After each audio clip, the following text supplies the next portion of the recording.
How's it going? Good evening. So it is good to be here. My name is Scott Reintgen. I'm an author. If you're from this area, then you might see me at any number of local coffee shops. I'm the guy who sits in the corner. I type really loud so people know I'm working on a very important manuscript. I try and do that. Before being an author, I was an educator. I taught here in Wake County as well as in Durham County for about 5 years. Prior to that, I was a young life leader for about 4 years at Riverside High School. So the last 13 years of my life have been about working with teenagers, with young people. And I see that happening for the rest of my life. I don't see a time when I will not be writing young adult novels, middle grade novels, books for our young readers.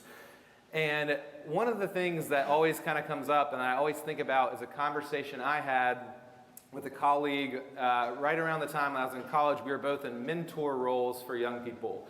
And one of the things I was expressing some frustration about is that one of the hard parts of being an educator of any kind is we are often working with people in transition, in progress, right? And so instead of getting to see that final result, the reaching the finish line, we often see the steps along the way. And we don't always get that big rewarding moment where we see where they end up or what happens next.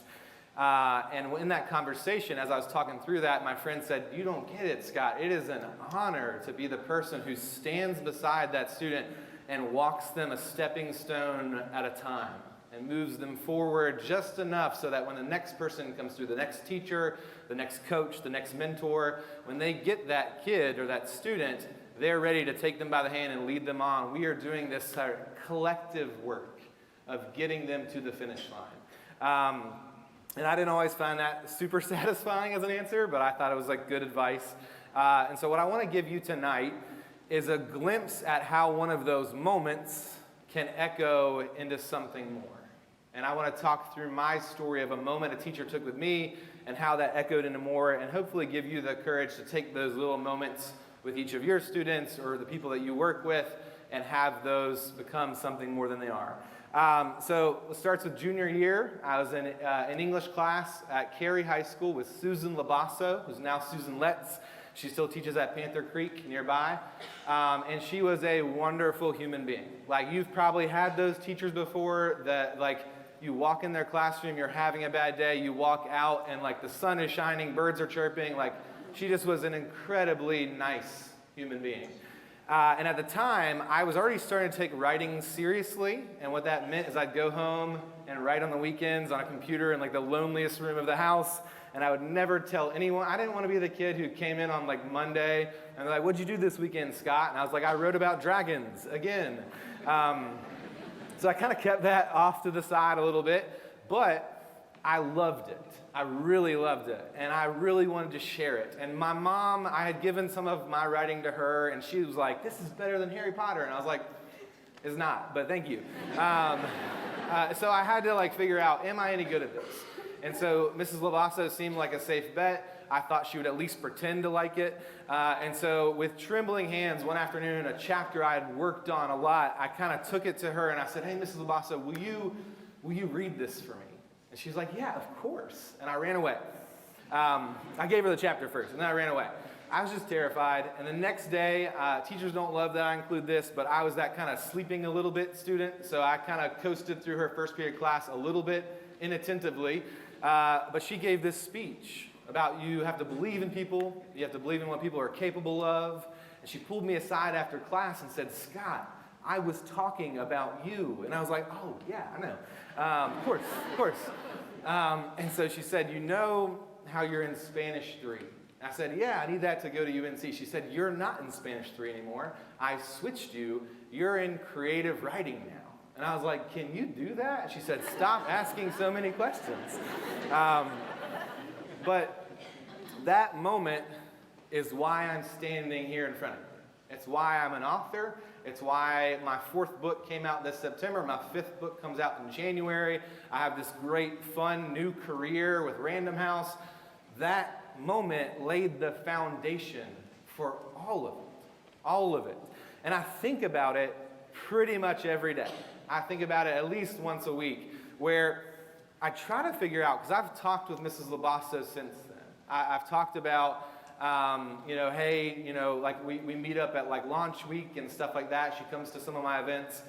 But I've never asked her how it went. Like, did she read it right there at her desk?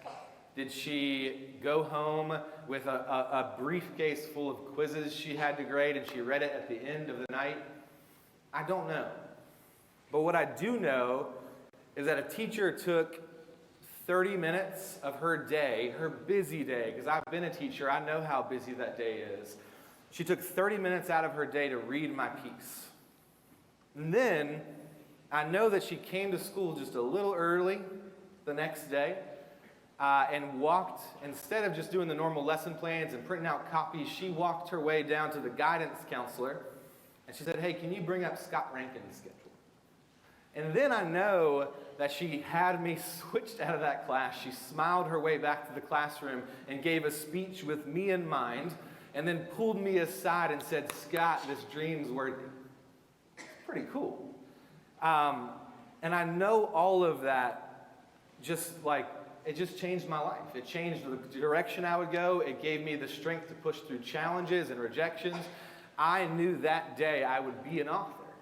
And I get to stand up here as an author just pointing back to what an educator did for me to push me on. So the kind of thing that I'll end with, the encouragement that I'll give, is I hope you'll think about whoever that is, whether it's another teacher, whether it's a student, and know that even though you don't get to see where it's going to go, that's the thing that gets me. Mrs. Labasso had no idea if I'd give up 2 days from then or 2 weeks from then, or if I'd become an author, and she did it anyways. So what could that moment do for a student in your class or in your school? And are you taking those moments? How are you taking those moments to make sure that you whisper truth and belief into kids' lives? It looks like I got a minute left, so I'm going to say thank you to Mrs. Labasso for taking that time. Thank you to all the educators who always take some time to kind of breathe life into the dreams of their students. I think there's nothing more powerful than not knowing it will work and doing it anyways every single day. Because I think worst case scenario is you get that kid to where they need to be and someone else picks up and maybe that other teacher is the person they needed to have that breakthrough moment. But best case scenario is some kid 20 years from now stands on a stage like this one and it's your name he keeps bringing up as the person who was his breakthrough moment. And the reason he has a career, the reason that he's pushed through, the reason that he has his 5th, 6th, 7th books coming out. So thank you for what you do. Thank you for taking those moments. I really appreciate that. Y'all have a good night.